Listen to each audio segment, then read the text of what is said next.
We're back to the Neil Haley Show and small business, talking about the pandemic, things that, all of us did that. I took that shift when I literally thought the world was going down and found out, oh, it's okay. So my guest today, Oreste Diversa, is going to talk about it. How are you, Oreste? Thanks for stopping by, man. Well, thanks very much for having me on as a guest. Appreciate it.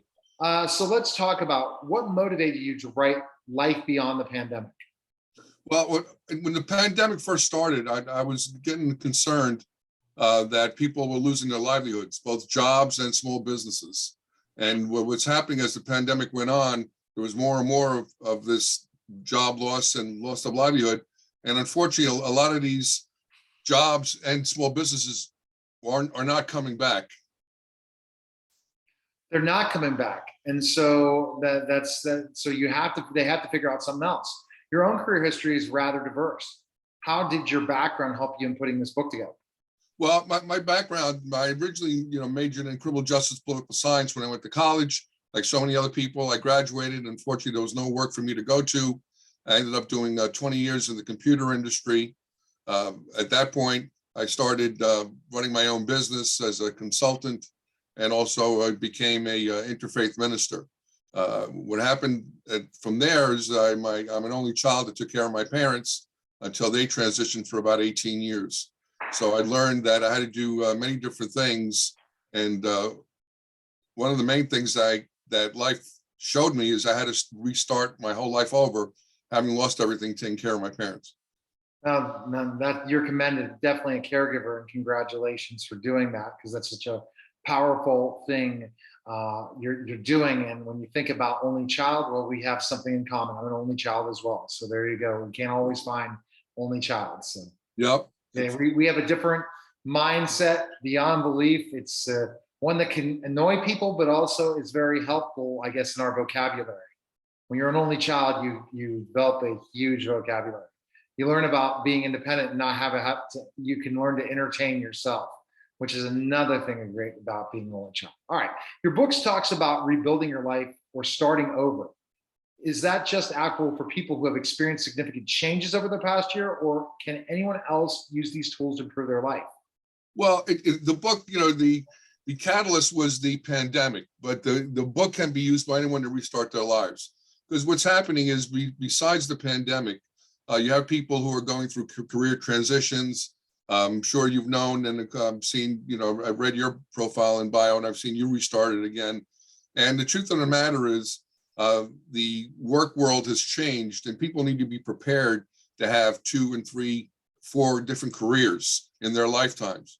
Number one. Number two, obviously, there's economic conditions. Certain jobs have a shelf life, as opposed to having a profession, doctor, lawyer, accountant, things of that nature. But if you are part of the marketplace, you're at the mercy of the marketplace. So the book was designed really to start over at any point in time in your life. The twist of the book really is, I believe we're all here for a reason, a life purpose. So the book has a more spiritual slant to it and starts the person on their spiritual journey, because I believe if you know what you're here for, as the saying goes, you'll never work a day in your life. And I believe we're all here for a reason and a purpose, directly and indirectly. Yeah, definitely. We are here for a reason and purpose, and people meet based on specific situations. And, oh, I met you based on, just, hey, a great topic and a great discussion. Now, when you talk about, and so I'm going to kind of transition you into, we got some good background in all this. What people are you looking to help most with this book? Is it for everyone, or is it for specific people? Well, it really can be meant for everyone, but realistically, it's those folks, as I mentioned previously, who have lost jobs, who have lost livelihoods. And when I say livelihood, we mean, they might have been small business owners. And what's happened is their businesses are no longer viable anymore. Furthermore, we have people who had jobs, and those jobs are not there anymore. So, but by the same token, you have people who have reached a certain point in their life where they're viewing their lives as, okay, I'm done with this segment of my life. Maybe a job has reached its 20 years max. Maybe the kids have grown up. Maybe people are retired, but they really don't want to just stop being involved in life. So it's really meant for anyone who really wants to start over and really reboot their lives. But realistically, it's for those folks who have some work history or some history in the workforce and things of that nature.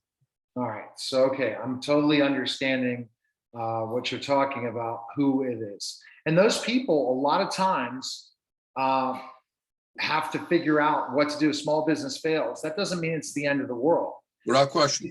They could take a lot of their career skills and go.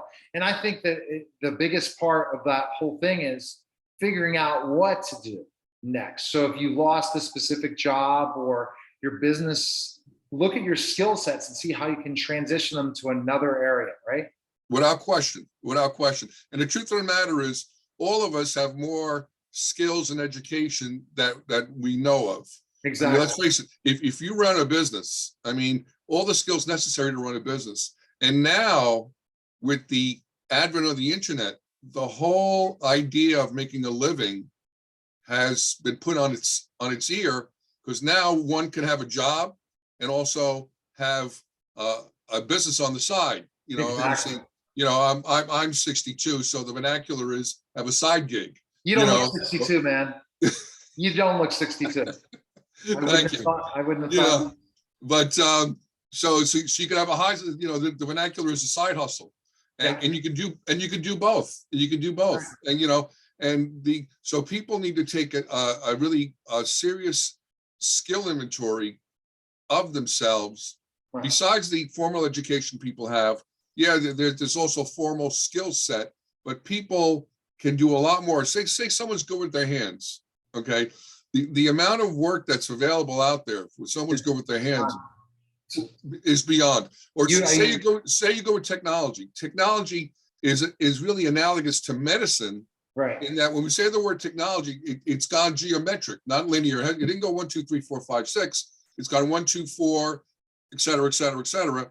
Because now there's the internet, there's building websites, there's internet, there's building apps, and the list goes on and on and on and on. And the applications that need. If you figure out those skill sets, you can make it. Then you have to grow that personal brand, and you have to do the next thing. So once you have that skill set, you put together a business, a small business or a side hustle. You can't think that you're going to compete in a red ocean. You have to create that blue ocean strategy that Marie Forleo talked about. And then also you look at specifically enough, are you in the right marketplace, and are you branded to be likable and someone who they want to work with? And as you saw my transition from teaching to then tutoring business, then moving from my tutoring business onto my marketing business, which now is only focused on tribes and communities and building followers. I said, everyone else can build the websites. I can build websites.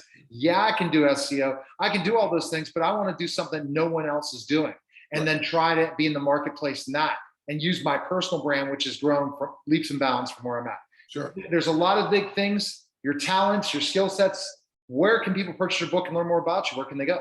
Well, they go to Amazon and also pick it up in any major bookstore. They get the book. As a courtesy and as a thank you, they can go to my website, Life Beyond the Pandemic, and get a complimentary chapter for no charge or obligation. All right. Well, I love the point you're making. You're helping small business owners a lot in the world to understand specifically, or people that, hey, there is an option. The problem is you have to want to dream that option, and you have to have a plan of action, and you have to look at what's the best thing going to the workplace. And I should put this interview on after I interviewed someone else. It's the workplace person or someone else. But I appreciate you coming by, and thanks for coming on. All right, thanks. All right, you're listening and watching the Neil Haley Show, and we'll be back in just a moment.